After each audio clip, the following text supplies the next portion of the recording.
Découvrez un extrait exclusif de ce livre audio et profitez d'un essai gratuit sur Audible via le lien dans la description. Saga Storyfy présente Voyeur Academy, écrit par N.A.L., lu par Stéphane Milo et Phoebe Lamour. À tous ceux qui croient être plus intelligents, suivez mon doigt. Le grand, là, le nageur. Costa, poète des temps modernes de la Voyeur Academy. Prologue. Margot. 12 célibataires enfermés pendant 3 mois dans un château, filmés 24 heures sur 24, 7 jours sur 7, pour se partager 1 million d'euros, une seule obligation, obéir au maître du jeu, quel que soit l'ordre, quel que soit le moment. Générique débile. Publicité d'un sponsor, une marque de préservatif, évidemment. Autre publicité affligeante pour des chips. Nouvelle musique inaudible. Pour vous et en direct, je vous prie d'accueillir le tant attendu et redouté maître du jeu. Applaudissements par milliers, cris d'aimants dans le public. Au centre d'une vaste scène, le maître du jeu apparaît sous la forme d'un hologramme.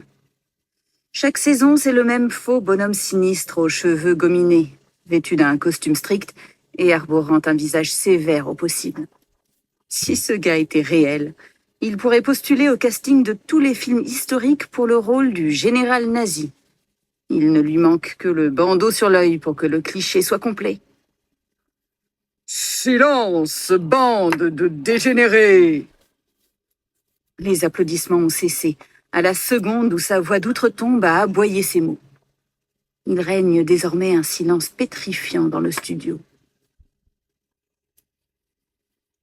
Dire que je suis ravi de vous retrouver pour cette 8e saison de Voyeur Academy serait mentir.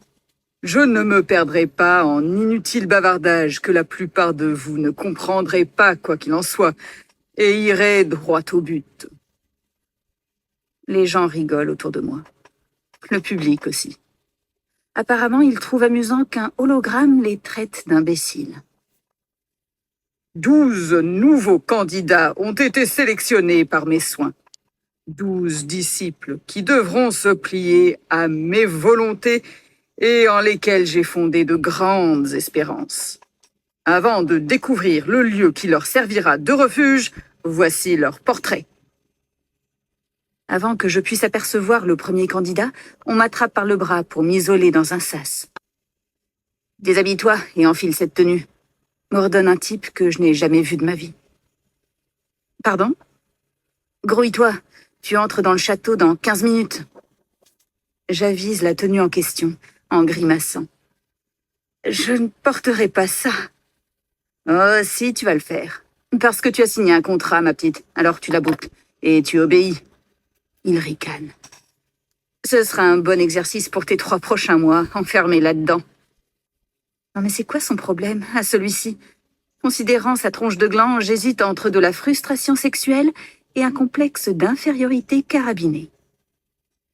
Je ne sais pas trop en quoi vous vous permettez de me tutoyer, et encore moins de vous adresser à moi de cette manière, mais vous allez immédiatement baisser d'un ton.